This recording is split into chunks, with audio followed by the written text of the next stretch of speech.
Hello everyone, welcome to Kittu's blog. कसे आहे तुम्ही सगळे? मजेत? मी पण मस्त. तर आता वाजत आहे 10:30. सकाळचे 10:30 झालेले आहे आणि माझे सगळे कामं वगैरे आपल्याला मी आंघोळ पण झाली आणि देवपूजा पण झालेली. तर आज मी पटापट्यासाठी केलं कारण की काल नड गेला होता. 2 दिवसांनी नड चालले. मला माहीत नव्हते की काल पण जाणार म्हणून. तर काल मला खूप लेट झालं. ॲक्च्युली किट्टू सकाळी जाते तर मला नंतर उशीर झाल्यानंतर बिलकुल आवडत नाही. तर मला काल 3 वाजून गेले होते आंघोळ वगैरे करतपर्यंत, नंतर जेवण करतपर्यंत. लंच पण माझे खूप उशीर झाला त्या काल. तर मग किट्टूला पण झोपावं लागतं दुपारी. तर त्या कारणाने मला काल खूप लेट झाला. तुम्ही म्हटलं आज पण जाऊ शकते नड.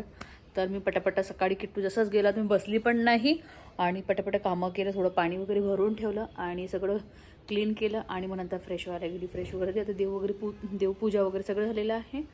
तर म्हटलं चला ब्लॉग पण स्टार्ट करते कारण की मला पण 2-3 दिवसापासून ब्लॉग अपलोड करणं नाही होत आहे आणि एडिटिंग करणं पण होत नाही आहे. त्याच कारणाने खूप उशीर झालं. काल पण खूप उशीर झालं. 4:30 वगैरे अशीच वाजले किटूला झोपतपर्यंत. मग मी पण झोपली. मग त्याला ट्युशनला पाठवलं. मग घरचं कामं वगैरे आपटवले.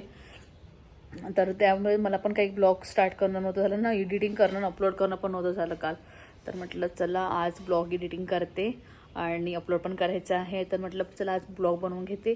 तर चला कंटिन्यू राहा. आणि आज सकाळी काकूनी स्वयंपाकमध्ये वांग्याची भाजी बनवलेली आहे, दाणे वांग्याची भाजी. तर बघू नंतर थोड्या वेळाने जेवण करते.